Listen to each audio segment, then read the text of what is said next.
Coming up on The Devil's Details, did it hurt? Did what hurt? When you fell from heaven? Yo, you.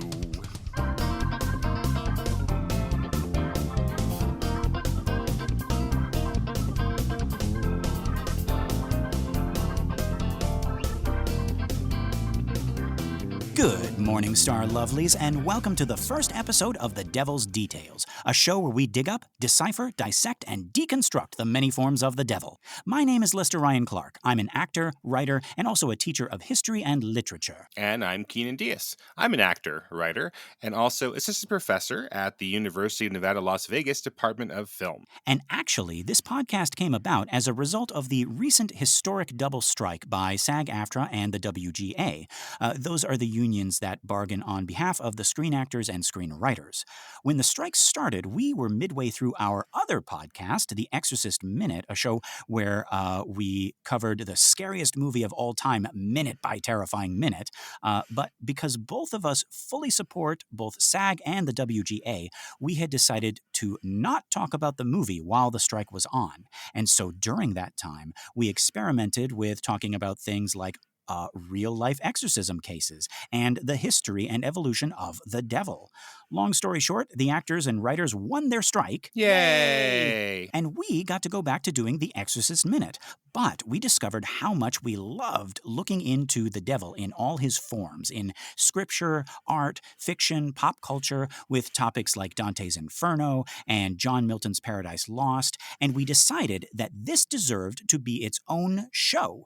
So, we're taking all those episodes and resurrecting them as a whole new show, The Devil's Details. So, for the next 15 weeks, we'll be dropping 2 episodes per week from our existing catalog, and once we're caught up, we'll be delivering all new devil content once weekly on Sunday mornings. All right, so let's get into this episode. Take it away, past Lester and Keenan. As we stand in solidarity with the WGA and SAG-AFTRA strikes. And folks, I am so excited for this next bunch of bonus episodes. I can't believe we didn't think of this until just now. What better subject, what better companion piece to our story than a multi-part deep dive into the history and evolution of the devil himself, the Prince of Darkness, the Father of Lies, the author of all evil, as the kids would say, the op of ops. I just learned that. Yeah, kids in the future, if you're listening. Yes. I don't think that lasted very long, but that is something kids in 2023 said. Oh, the ops, yeah. The skibbity toilet of... Do you know about this thing? The No, skibbity I don't know Okay, that. well, I'll show you later. And folks, yeah, you just, on your own time, just check out skibbity toilet. Mm-hmm. That's something even Gen Z is like, looks like, gives the bombastic side eye to. It's like the new generation below Gen Z, which I don't even know what is. That's alpha. What? Yeah, after Z is alpha. No, Keenan. Mm-hmm. That's no. After Z What? is nothing. Well, they're not going to be... Can't look at a baby and say, oh, you're part of generation nothing. You have to start over again. All right, Generation Alpha, I guess. We ran out of generations. So yeah. It only took us several thousand years. Mm-hmm. Right. Okay, but before we get into this history of the devil, Keenan, I'm curious. You and I were both raised Catholic. Do you remember a time when you didn't know about the devil? Can you remember, like, when you were first aware of the concept of the devil? I don't remember it coming up a lot in like Sunday school, and I don't think that's what they focus on in Sunday school necessarily. It seems to be like seems to be the nicer parts of the Bible. But one of my earliest photos is of me. I must be 3 in a devil costume for Halloween. Yes, I've seen that photo. Good. Yes, I look very mischievous. I was not a mischievous child at all. But you put that costume on you, and you start to all of a sudden, you start to see machinations in my head. But yeah, I never remember looking like, I don't have a moment where it's like, oh God, there's a devil out there, the way that especially some of my friends who are evangelical or raised evangelical, where they tell me those stories and they remember the first time they were told about the devil, and they're like, well, geez, we gotta, and everyone's just walking around like normal, like we gotta go do something about this. It seems like a really big deal. I love that's the first existential crisis. Right. Just like people are having Slurpees and Exactly. Right. the devil exists. There's this one guy, and he does everything bad in the world, and we know where he lives. And we're just all sitting up here watching Monday Night Football like it's just regular.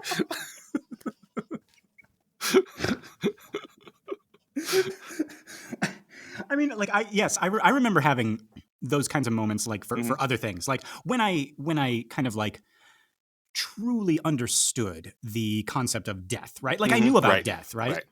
Like I like to say, like with my students, I was like, I point to my head and I point to like my heart, and it's like you know something, but then later on you know something, right? And like for the start of my young life, I knew about death, right? Pointing to my head, I was like, yeah, that's a concept. But then like I don't know if anything happened or if I just like became like hyper aware of like oh like that's going to happen, like and just like looking at the rest of the world being like, how is anybody having fun?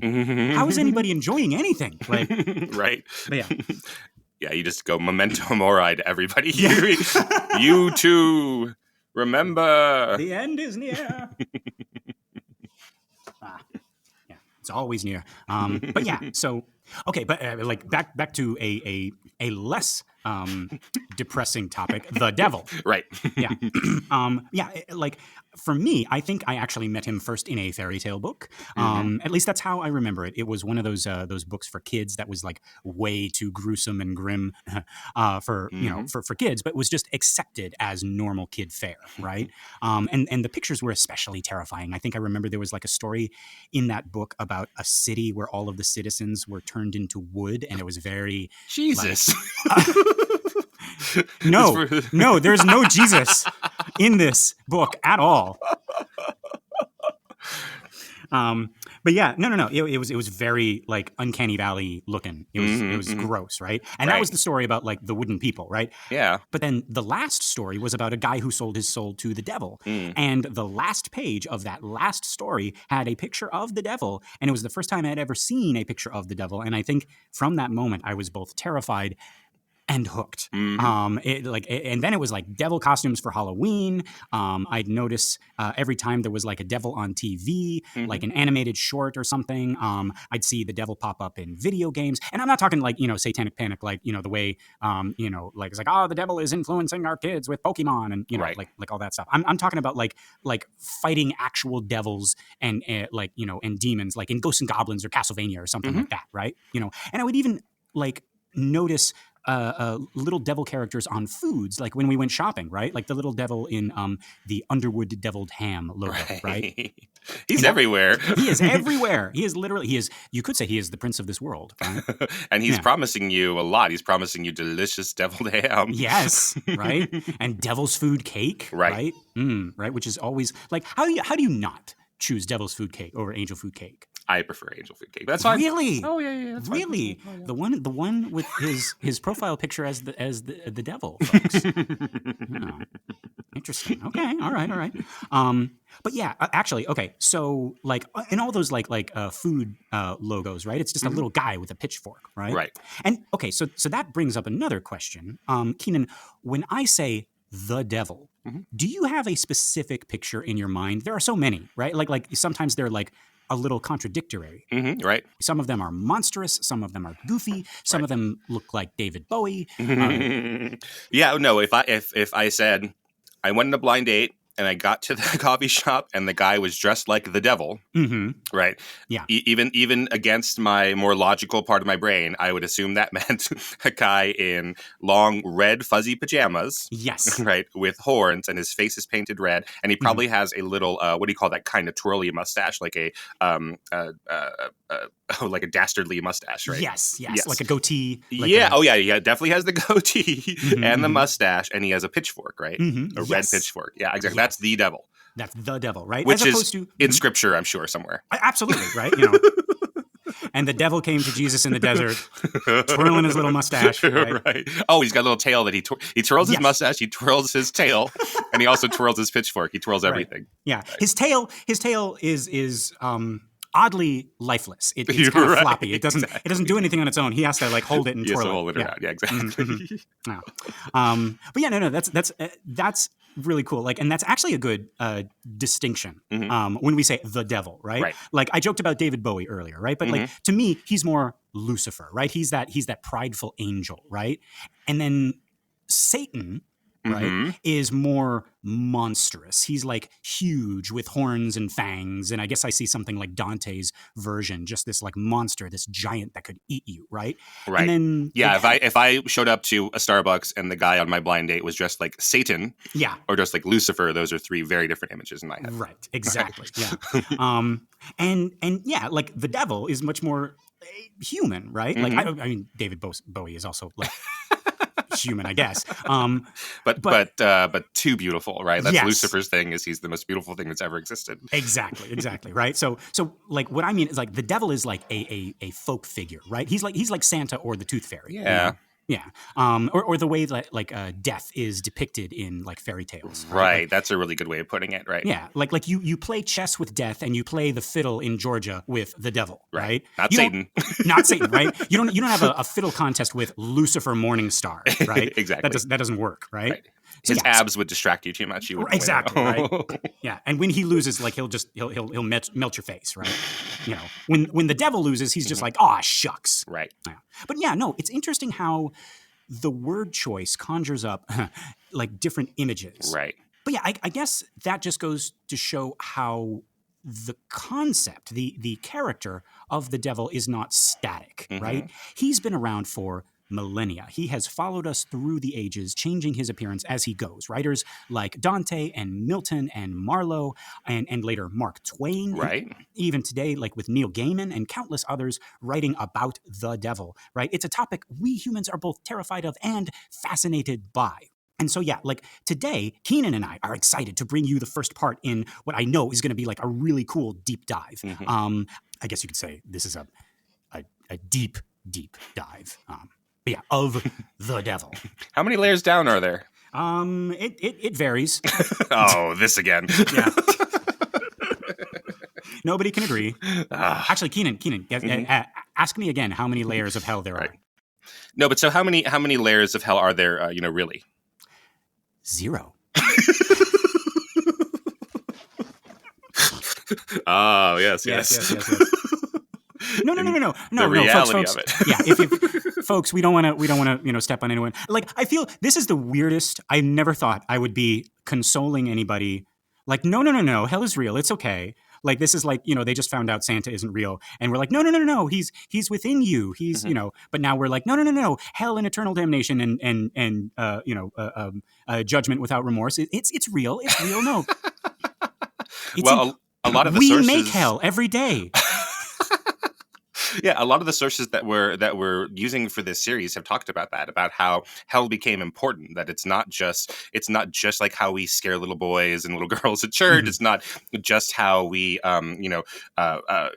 declare like power over heretics or that kind of thing. Like hell answers really difficult questions for the philosophy of a religion, which is like, why do good things happen to bad people? And then what's the point of doing anything right here? And then for different sects, it also answers the question of like, well, if we're supposed to be focusing on the afterlife and how wonderful it would be to be at the right hand of the Father or what have you, like, well, why is ice cream so great here? And why is sex and rock and roll and marijuana, like, why are those things so nice here? And that answers that question for us. Right. Yes. Yeah. So again, folks, we're always human beings always be asking questions and always be answering their own questions. Yeah. That is just the way of us as a species. Yeah. But yeah, so okay, so where to begin? Like Keenan, and like I'm realizing now that I've sort of set an impossible task before us, right? Like, how do we even begin to talk about the devil? Like, where do you start? Like, what resources do you turn to, right? He's not exactly isolated to one book or one medium or even one genre, right? Our first instinct might be to turn to the Bible. But like, as I think we've mentioned on the show before, the devil, as we know him, right? The fallen angel, tempter of man, the ruler of the underworld, actually came from a lot of different outside sources. Actual mention of the devil in the canonical Bible is pretty sparse. He's a pretty minor character that history has been immensely kind to, with all of these spin-offs and origin stories and reboots and makeovers. This is like the background actor who became a supporting character on the show, and then who became the main supporting character, and then got his own show and a series of movies and record deals and a fashion line and a cereal. Like, that's the devil. That's what happens, right? It'll happen to you, Lester. Go out there and keep doing background work. One of these days, I'll become the enemy of man. Or at least get a line of hams. Yeah, That's doable. Sure. There'll be something called the Lester Panic in the 2080s. Right. Yeah. Kids in the future, if you're still around in the 2080s, look up behind you. It's Lester. No. Ah! Also known as the thankless one. No. He comes out at night and drinks all your Monster Energy drink. And you hear him in the woods on lonely, wintry nights in the wind saying, "Give me a 5-star review." Yes. Don't challenge me to a fiddle game. I'm all thumbs, right? And as a result, I have like 10 Orneuses surrounding me at all times.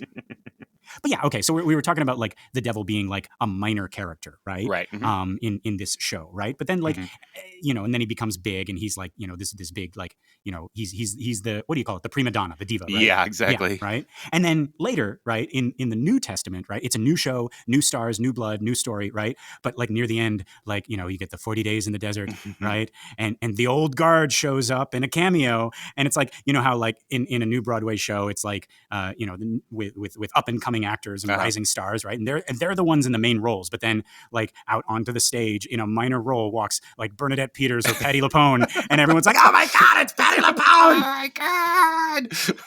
And it takes 40 days and 40 nights for the audience to quiet down. Right, just chaos reigns at the Helen Hayes Theater.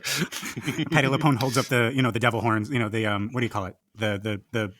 The evil eye sign, I don't know. This is wow. I've just lost all street cred for devil stuff. Whatever that thing that Ozzy Osbourne does. It's like Patti LuPone. Evita.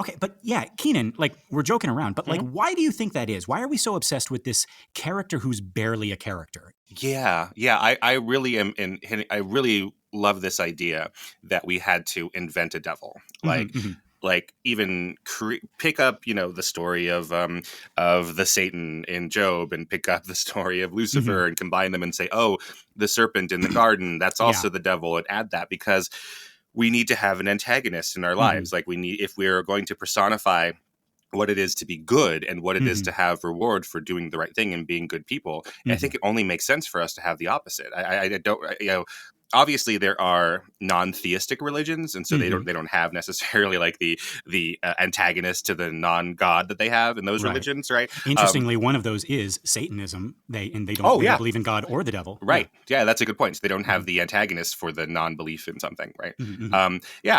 But if you're going to start personifying, it just makes sense that then, okay, you need to have the balance for that, right?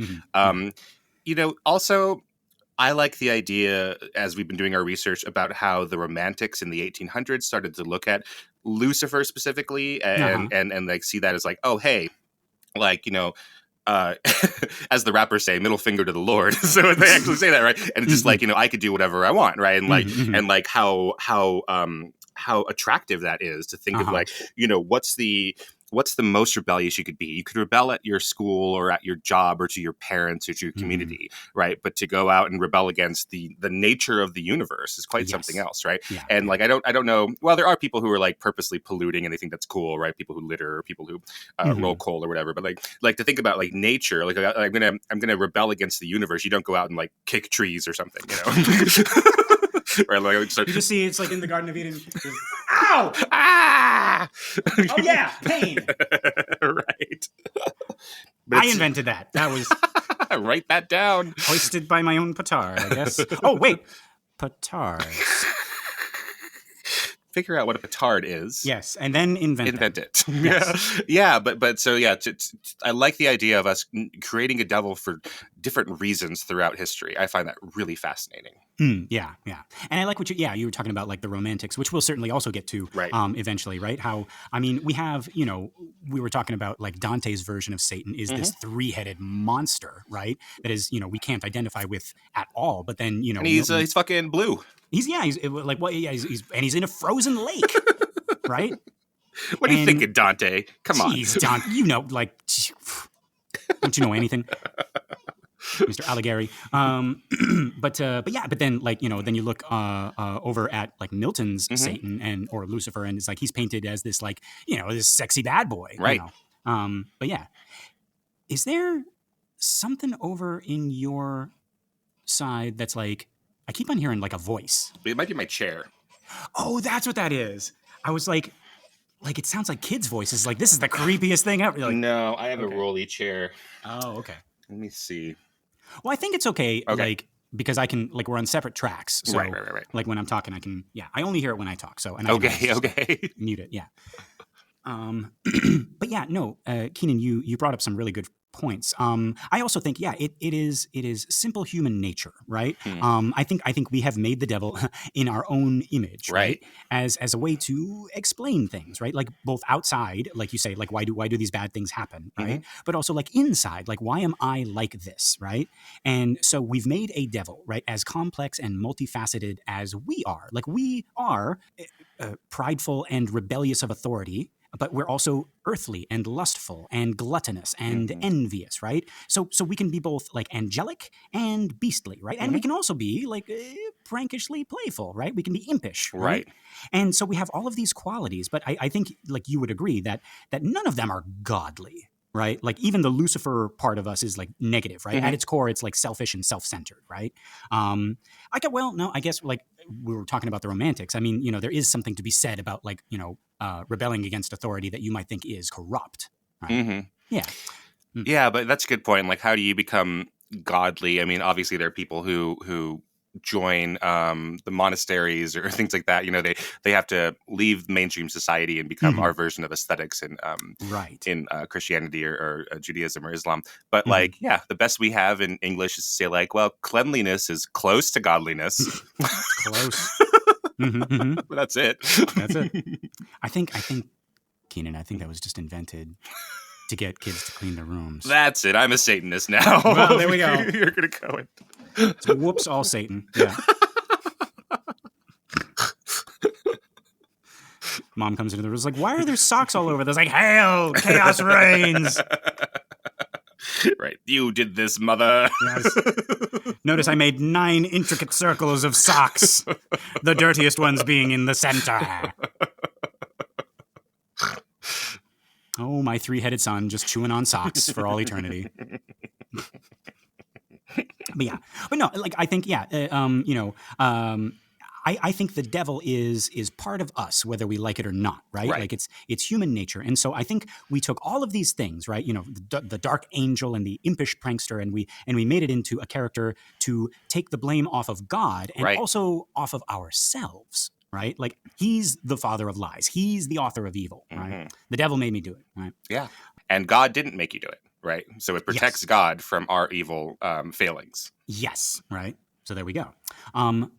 But yeah, okay, so let's look at the devil as he is in the Bible. Let's just start there, right? We'll start in the Old Testament, where we occasionally run up against this this mysterious figure known as the Satan, right? That's Satan with a lowercase s. And listeners will remember, like we talked about this before, the fact that early on, this was more of a title than anything else, right? Certainly not a proper name, right? In Hebrew, it simply means adversary or accuser, right? And in the book of Job, we can see that he is one of the angels in God's heavenly court. And it's here that he makes this argument to God that Job is only good because he's got a good life. He's got wealth and he's got land and he's got livestock and a big family. Of course, he's going to praise God and choose the righteous path, right? And in fact, it's God in this story who allows the Satan to put Job to the test.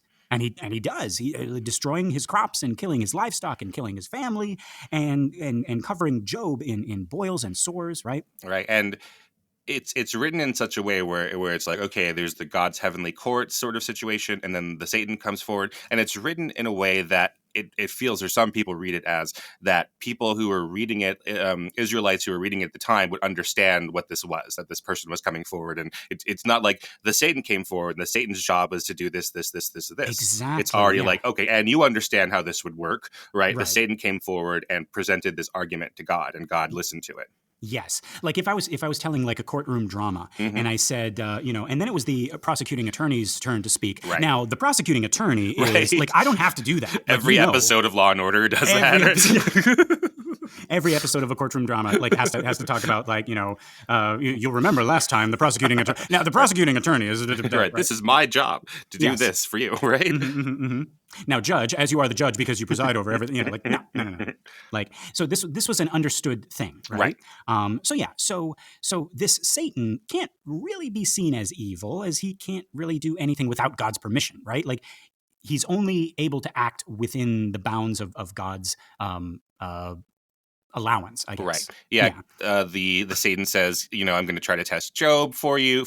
And God is like, absolutely, but don't hurt him. And then he's like, okay, we're going to do everything. And then Job still has faith, and he says, well, okay, what does that prove? No, you got to hurt him. So now only once we have that permission does he give him the boils and the illnesses. Right. Yeah.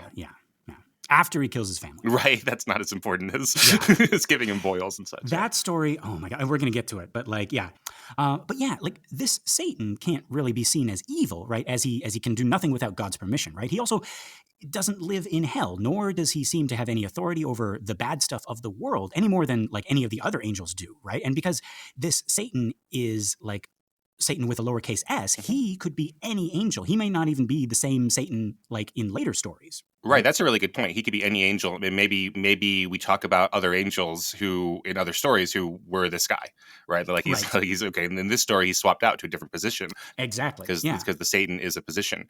And he can't be in hell because the Israelites haven't invented the concept of hell yet. So they go to an afterlife, but everyone goes to an afterlife regardless of whether they're good or bad or any of those things. And so there's no place for him to rule. And, there's not really a concept of, okay, you do this well in this life and then you get rewarded or you don't. Yeah, it's actually like at this stage of the game, like Judaism is actually kind of still having echoes of like the older religions that came before it, right? Like these polytheistic religions, right? Yeah. It's also interesting to note here that, I think we both agree, the Book of Job is especially troublesome, right? As it is for like a lot of people, right? Right. And it's still troublesome, right? We're talking about like for even now, right? So even like modern Jewish thought, like Rabbi Kushner's book, When Bad Things Happen to Good People, which is still the number one bestseller, and like having to deal with that, like, oh, I'm doing all this wonderful stuff. And they try to answer that through the Book of Job, and then try to still examine the lessons in the Book of Job. So it becomes one of the most important books in the Hebrew Bible, thinking about how to live your life today. And I think that's really great that we as humans are able to find some kind of wisdom from this book, right? But yeah, that said, it kind of rubs us the wrong way, this story, right? And it is in fact because in this story, Satan doesn't seem all that bad compared to God. Right. Right? Like this part of the Bible would not bother so many people if Satan were, capital S Satan. Yeah. If he somehow escaped from hell and started messing with Job and God found out and stopped him, right? Or Job stopped him somehow, we would feel better about this story. But this story, as written, makes us uncomfortable, right? Because even though it's Satan doing all the bad stuff, God is aware of it and he is allowing it, to prove a point, right? Right. And that Job will love him no matter what, right? That is why people get uncomfortable with this story. And I think this is one of the reasons for Satan getting a bigger role with more agency later on. Right. And people looking back and saying that this lowercase Satan is the uppercase Satan that we'll meet later. That's the only way to explain this for us. Those of us who have, read the rest of the Bible, etc. But yeah, this idea that like, oh God, if like God stops Satan here, which isn't the point here at all. This is God's test of Job. Right. God is testing the limits of humanity's love for him and seeing it. And even if this is the Satan, if you are someone who has gone back and said, okay, this is the Satan, the big bad of the Bible, he doesn't not the Satan, but the Satan. Yeah, exactly. We're getting confused. We're like Because we say the Satan for like the big one, but we also say the Satan for the small one. Yeah, exactly. But this is so capital S Satan, the devil, the big bad of the Bible, right? Even if you believe that, the book of Job ends with God having to take over for the devil and appear to himself in front of Job and say, as Job is starting to question, like, why have you done all this stuff to me? God has to step in and say, like, who are you to question me? Where were you when I created the heavens and the earth and all that? And it's God who has the big climactic scene with Job and not the devil. Right. Yeah. So very, very interesting. Now, also, before we leave this story, I also want us to note here that while Satan may not be evil in this story, maybe not capital S Satan yet, this is perhaps the first instance where he is. You could look at it in one way. You could see that he is proven wrong about human beings, right? And that is a trope that I really like. I think I've brought it up in our regular episodes, right? The fact that capital S Satan deems us to be so simple, and yet he cannot comprehend us the way that God can, right? Can't comprehend something as simple as faith or love, right? I really like that. Right. So if you're reading this, say, chronologically, right, and this is not the Satan who becomes the devil, right, who becomes the big antagonist, it's not about this character learning something about human nature, etc., right? Reading only comes if you're reading it backwards, if you're reading it from books that came later, even within the Jewish Bible. Yes, precisely. Yeah, right. Because like he's not he's not the Scrooge who learns the value of peace on earth and goodwill towards man, right? He's a Scrooge. Right. Yeah. And he's a Grinch, a lowercase g Grinch. Yeah, exactly. He's a Hamburglar. He's not the Hamburglar. Right. Does he burgle hamburgers? Well, he burgles hamburgers. He doesn't burgle hamburgers at you, sir. No. Right. Yeah, exactly. He doesn't actually care whether Job, survives this test or not. It's just his job. It's just one of the things, a service he's providing for the Lord. Right. Exactly. Yeah. But if it's Satan, he cares a lot. I mean, this is He's trying to prove God wrong. Right. Exactly. Right? Yeah. Now, some of you might be wondering why we started here and not in Genesis with the serpent in the Garden of Eden. Yeah, why are we starting here and not in Genesis with the serpent in the Garden of Eden? Good question. I'm glad you asked, Keenan. I think we also mentioned on this show, the first readers of Genesis did not see the serpent as capital S Satan, right? Or not even lowercase Satan, right? He was just the serpent, a lowercase serpent. He was just a burglar. Yeah, right? The burglar of, goodness and innocence, I guess. Because there were no hamburgers yet. Because capital S Satan hadn't invented them yet. That's right. But yeah, like the concept of capital S Satan had not yet come about, right? And in fact, would not be linked to the serpent until centuries later, right? Once Satan was more fleshed out, right, as a character, right? The earlier parts of the Bible, like Job and Genesis, like were re-examined and reinterpreted, to include this new character. Right. And again, trying to be respectful, some people refute the idea that this is that this serpent is Satan and include that as part of the mythology, like the Jewish mythology or the Christian mythology, because it's not biblical. So similar again to, I know we keep repeating ourselves in some ways, but like similar to the idea that like the raven on Noah's Ark left because of some symbolic reason and not just that he was a bird who got lost. The Bible just says the raven didn't come back, and now we add on to it like all sorts of meaning to that he was tricked or he didn't like Noah or whatever it is, but that's not in the Bible. But yeah, and we're going to get a lot of that. Even like Keenan, Lucifer, right? A name all of us immediately associate with Satan, with the devil, right? Was never intended to be associated with him, right? Actually, Keenan, can you guess how many times Lucifer is mentioned in the Bible? The word Lucifer. Is he in Isaiah? Is he in one story at the very least? You are correct. Oh my goodness! Hey! Yes. Oh yay! Yeah. Okay, hold on. I'm going to do a lap around my office for a second. Yeah. Yes. Okay, I'm back. You're going the course of the heavens. You just the firmament. Yeah. Boy, that trip around the globe really tired you out. Here, you should have a Monster Energy drink. Monster Energy drink. Unleash the beast. Yes, which hasn't been invented yet. Right, exactly. Yeah. But yeah, no, you are correct, Keenan. Only once. It is in Isaiah 14:12. And here it is. Look at this. And this is public domain, so I can read it. Okay. I can do it now. Look, listen. I thought you were going. I figured you were going to. A reading from the book of Isaiah. Wow! No. Okay, let me get. Okay. A reading from the book of Isaiah. How art thou fallen from heaven, O Lucifer, son of the morning? How art thou cut down to the ground, which didst weaken the nations? Boom. Mm-hmm. Sounds pretty cool. Sounds like the beginning of an epic tale, right? The origin story of the baddest villain of all time. He right? didst weaken the nations. He didst. He don't. Oh no, he didst. How do you wait? No. It's well, whatever. Okay, I'm done. Didst it hurt, Lester? Didst what hurt? When didst thou fall from heaven? Aw, Keenan. Oh boy. But yeah, that's the closest I get to flirting. It's from Isaiah. It's from Isaiah 14:12. But to 275 miles away, to a straight friend I've known for 25 years. That's. I played the long, futile game.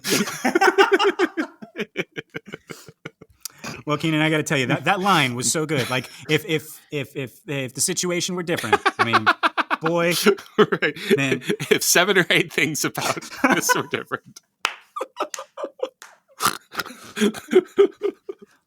But folks, that's not to stop you from using that line. No. Right. When you fell from heaven, I'm saying you're the Lord of the Flies. I'm saying you're the father of all evil. Right. Hey, baby. Your abode is filth and rot and. Right. Hey, baby. Isaiah 14:12.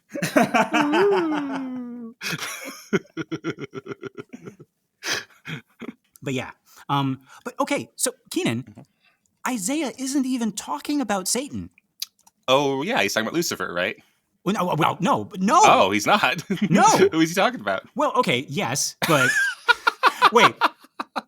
You messed me up. No. He is no. He's using the name Lucifer. He is referring to a Babylonian king who was defeated. He is giving him a diss. Oh, I see. Okay, yeah, gotcha. He's by comparing him to the morning star, better known today as the planet Venus. Right. Okay. Yeah. In original Hebrew, it's not even Lucifer, guys. It's okay. Let me try this. Hillel ben Shachar. I think, Hillel ben Shachar, which means shining one, son of the morning, which is what the ancient Hebrews called Venus. Because next to the moon, Venus was the brightest thing in the night sky, right? It's usually the first star you see in the evening, and it's the last star you see in the morning, right? It's the morning star. So it is the brightest star in the sky, so bright that you can see it in the morning, right? Additionally, every morning it appears to fall from the sky, right? So there you go. So Isaiah is calling this king of Babylon Hillel ben Shachar because he fancies himself the brightest thing in the sky, but now he's fallen to earth just like Venus seems to do. So, okay, you might be asking, how did Hillel ben Shachar become Lucifer? Yeah, so how did Hillel ben Shachar become Lucifer? Good question, Keenan. Well, when the Romans got a hold of the Bible, they started translating it into Latin, and so they called it morning star in their language, which is Lucifer, right? Light bringer, yeah? Which is weird to think about because now all the planets are named after Roman gods, right? So you would think the Romans would get a hold of it and they would say Venus, right? Because they knew he was talking about the planet. Right. But like Venus wasn't called Venus until much later, right? Oh, yeah. Yeah. But okay, but you might be asking, what about fallen angels and all of that? Yeah, what about fallen angels and all that? Well, we get that from the Book of Enoch, right? This is another apocryphal text written around 300 to 200 BCE, right? And while it didn't make it into the canonical Bible, it was very popular in the Second Temple era of Judaism. Now, in this book, there is a chapter simply called The Watchers, right? Referring to what we believe were angels sent down to earth to sort of keep watch on humanity. Right? And this is a Marvel thing from the comics for real. Oh, really? Oh, yeah. There's the race of the Watchers who go all throughout the universe, and they're not allowed to interact with the heroes and the villains. They just watch. Oh, they're not allowed to interact. But wait, Keenan, not having any knowledge of the Marvel comics, do they interact? Yeah, sometimes depends. Okay. Like, do they like? Well, no, Keenan, you're not seeing the motion I'm making with my pelvis here. With your pelvis. Interact. Yes. Oh my goodness. because in this story they wait. Let me see if you can hear it. They interact. That I know don't what I know. mean. I don't know if any watchers interact in that way. No. Okay, wow. Who would have thought that the Bible would be more interactive? Yeah. Okay, yeah. Now, okay, in the Book of Enoch, right? Amongst these watchers was an angel named Semyaza or Shemyaza, who convinced these other angels to defect. Right? They went AWOL. And they started having sex with human women. We've actually touched on these guys before. I didn't touch on these guys. I know. I was trying to skip past that. I heard it as I read it, and I was like, oh, why did I write that? Where on the Book of Enoch did the angel touch you?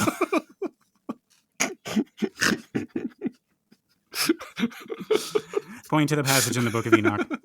Oh, he pointed to that passage. It's a lot of this passage. Boy.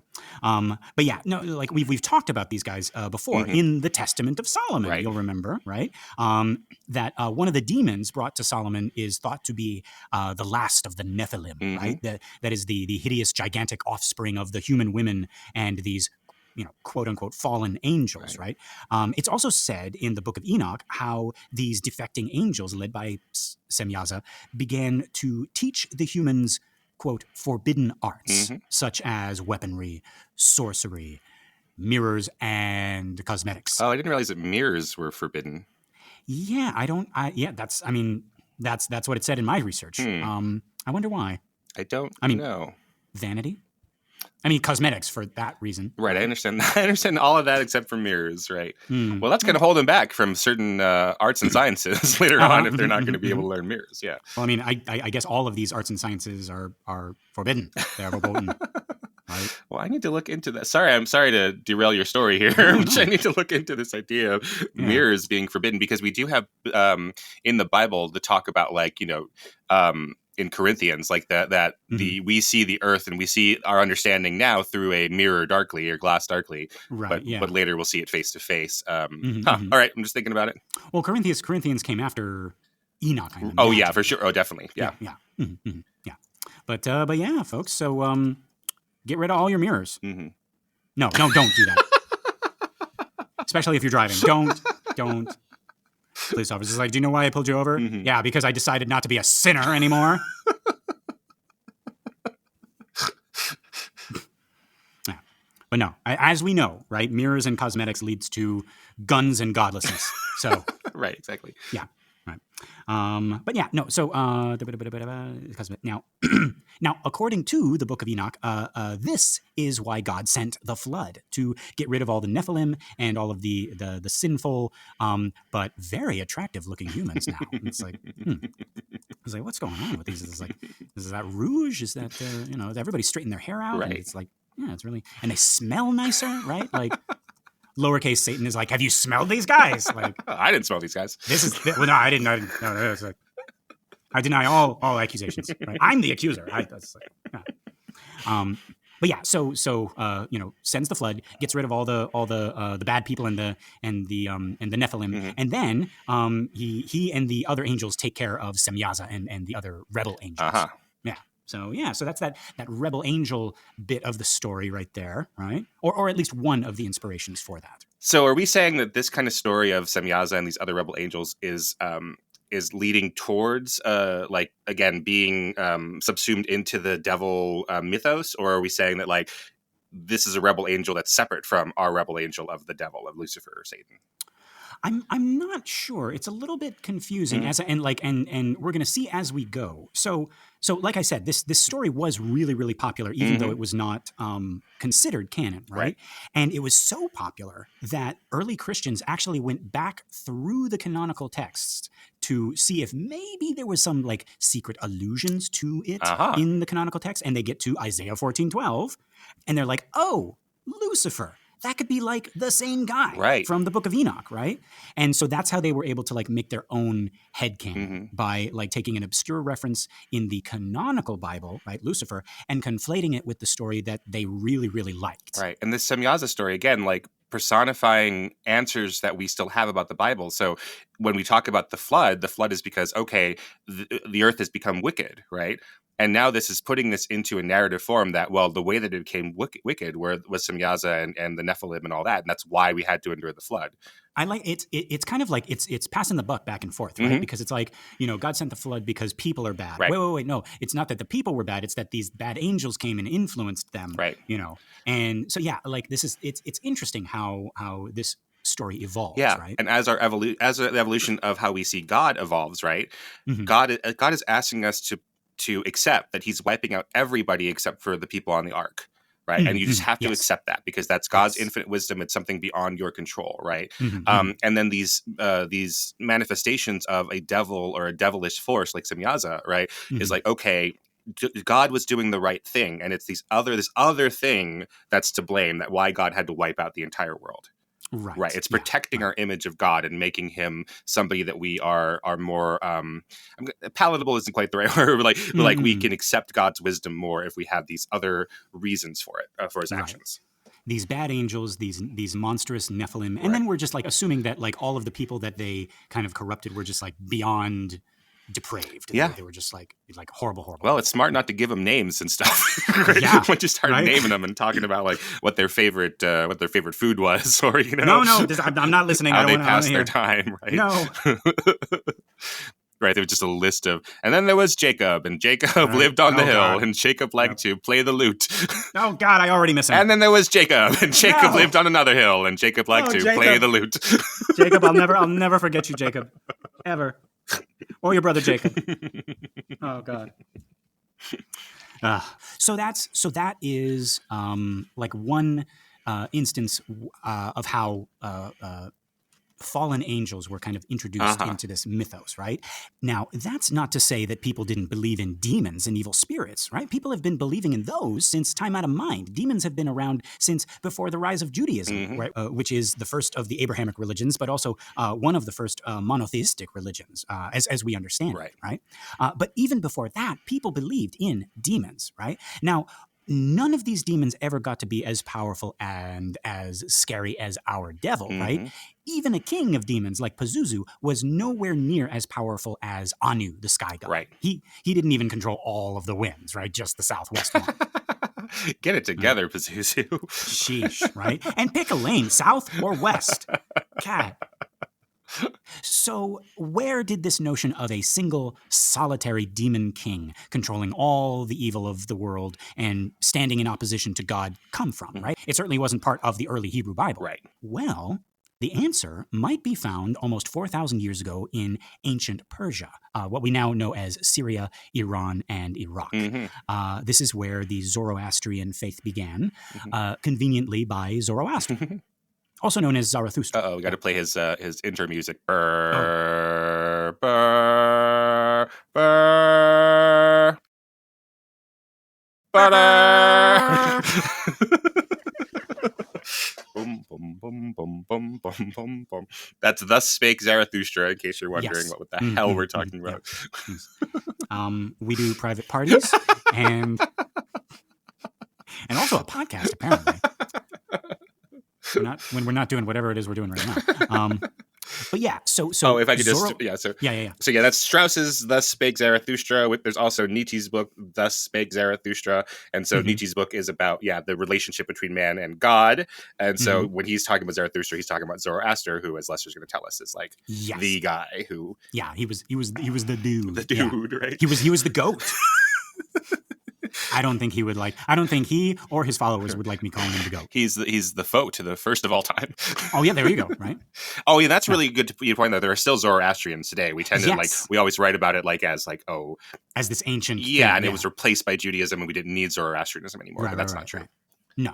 Yeah. So Zoroaster was a religious teacher in a time when the belief in multiple gods and demons was the rule of the day, right? You had good gods and evil gods in addition to demons. And folks, I don't know if you can tell from earlier rants on this show, but I like my religions streamlined. I like my cast of characters clean and unambiguous, right? Zoroaster is my kind of guy. He looked at all of this and he was like, no, get rid of them.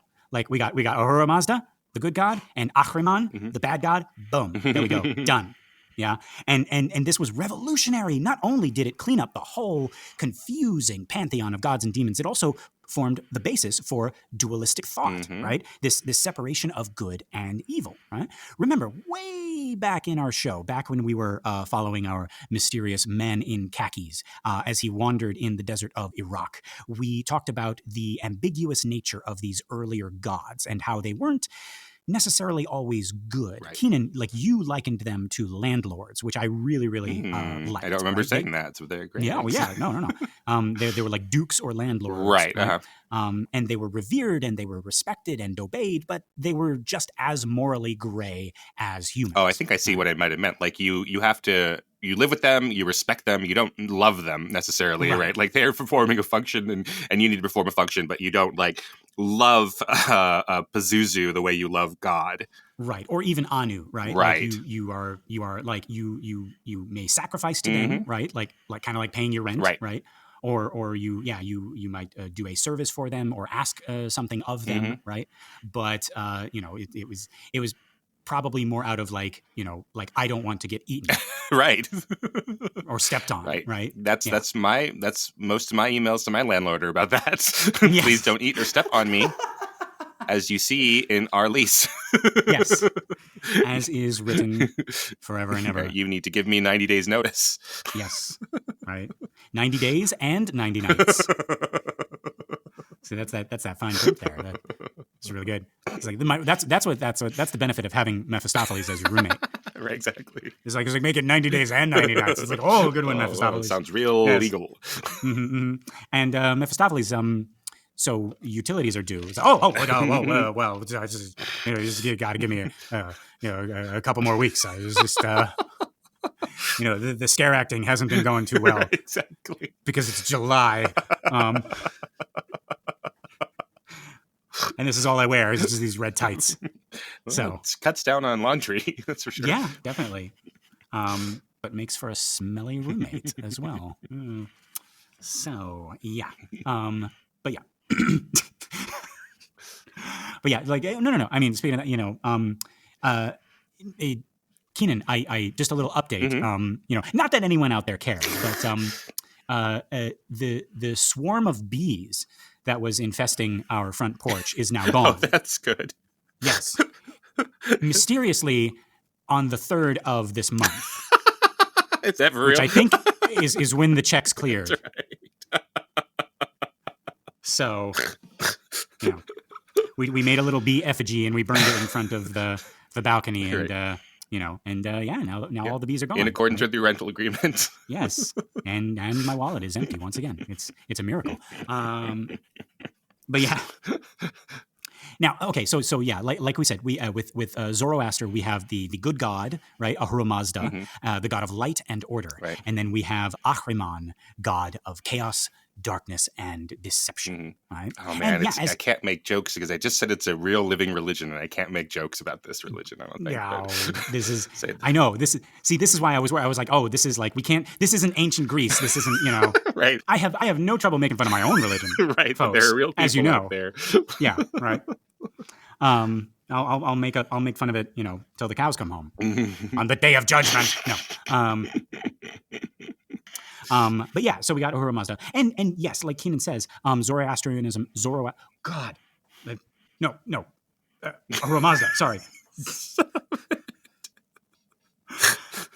All right, I'm gonna get this. Right. I am a podcaster. Red leather, yellow leather, red leather, yellow leather. Zoroastrianism is still practiced today. Although Zoroastrians do not refer to it as Zoroastrianism, they call it Mazda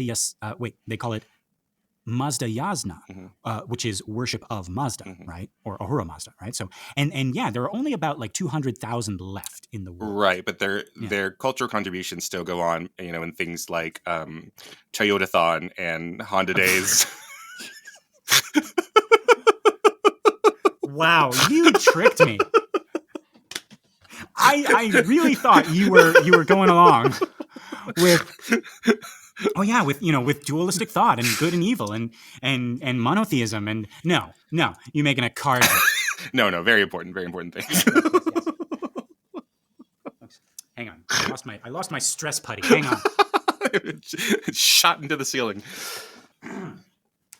Yeah, folks, you can't hear it, but I have stress putty that I squeeze in my hands whenever Keenan talks.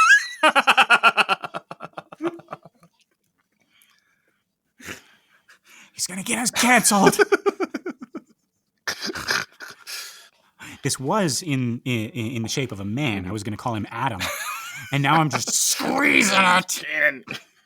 I'm kidding. No, I'm kidding. No. But yes. So now back then, the priests of Zoroastrianism were known as magi or magi. Now you might be asking, are these the same magi that visit the baby Jesus in the Bible? Yeah, are these the same magi that visit the baby Jesus in the Bible? Good question, Keenan.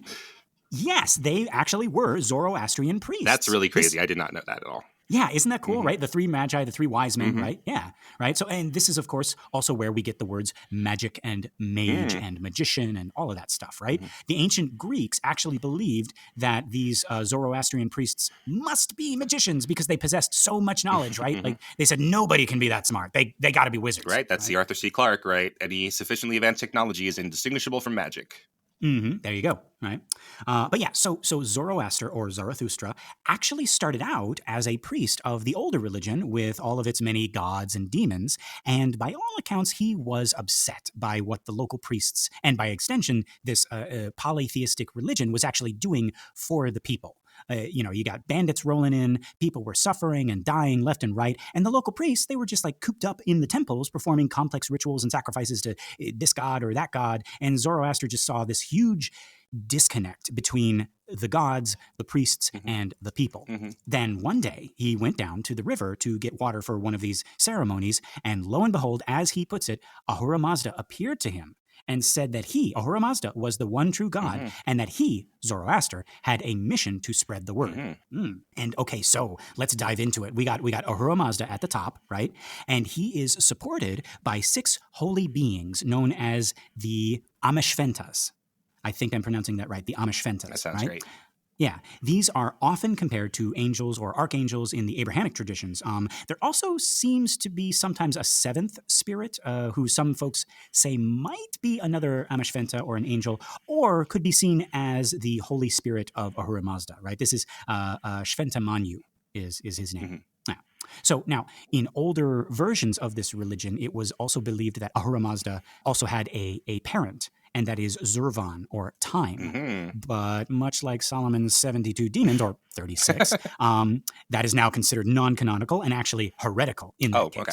Yeah, so Ahura Mazda has no parents, right? But yeah, so that's Ahura. Sorry.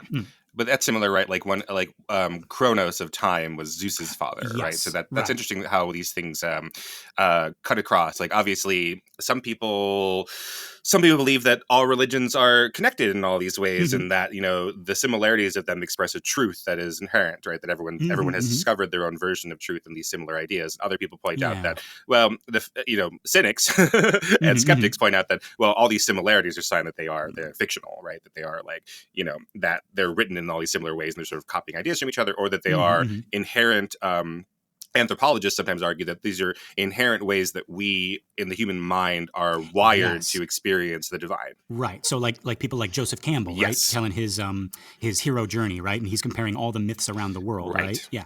So you could look at it, either way, folks. You could say that this is the kind of these are like hints to like a larger truth, or a larger truth without or within, right? Like, out there, or like in all of us. Like isn't it funny how we all kind of like seem to draw our gaze upward to like some divine parent, and isn't it all funny how humans like to find a scapegoat for all the bad stuff and not want to take responsibility, right? Yeah.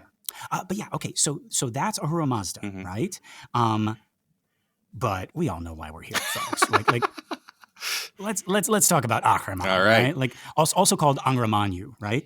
He's a rock star. Yeah, right. And he also has helpers known as Devas, right?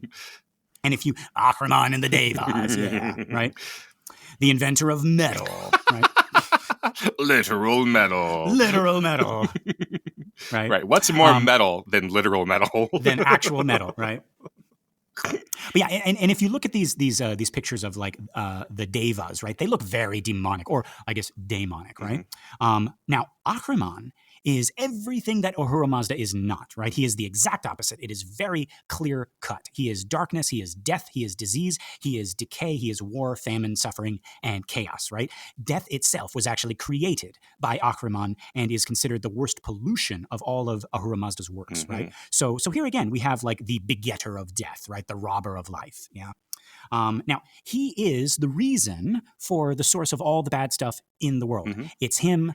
Hi, he's the problem. It's him, right? Right.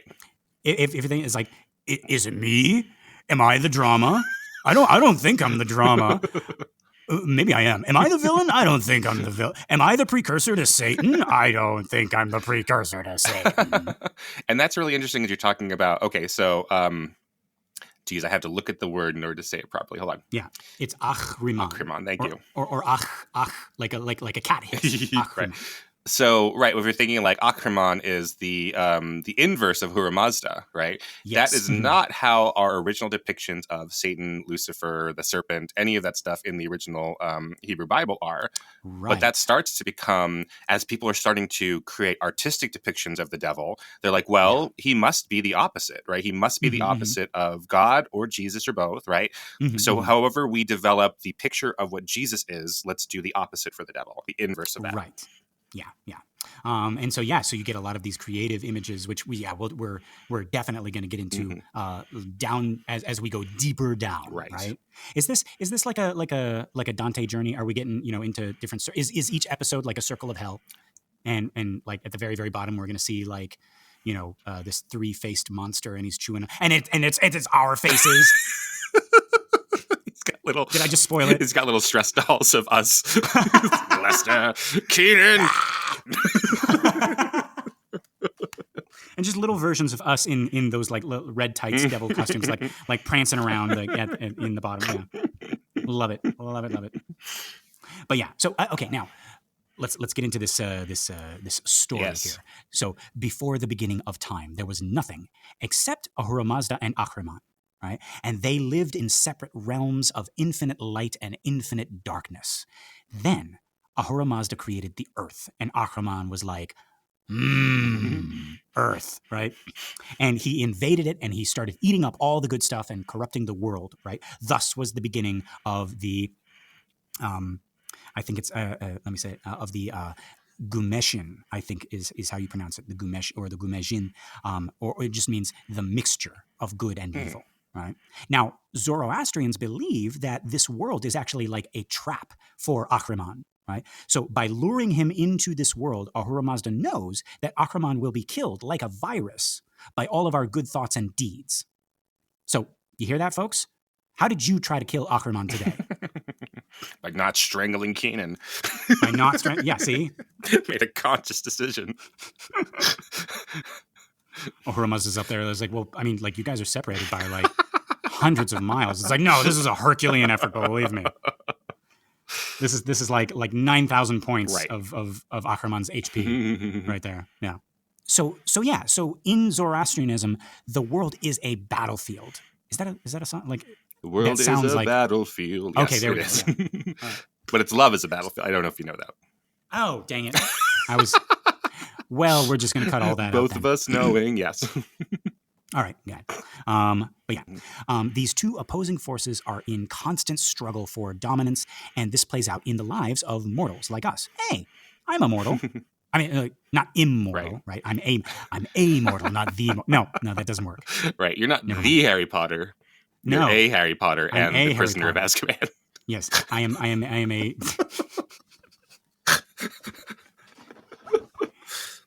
You're a wizard, Harry. You're not the wizard. Shh. We don't want to arouse the wrath of one of those who must not be named. A who must not be named. A, yes. Ay. Harry caught a snitch.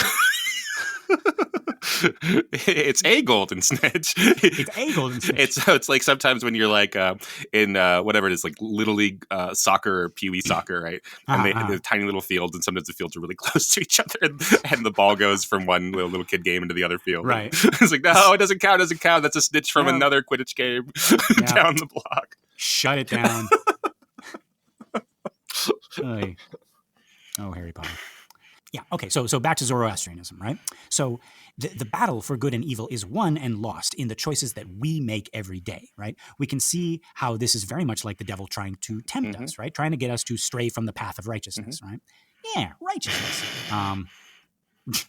But yeah, okay, Zoroastrians also have a version of heaven and hell, and they are reached in much the same way as in the modern interpretations, right? By doing good deeds, right? When you die, you go to the bridge of judgment. Above is paradise, and below is eternal suffering.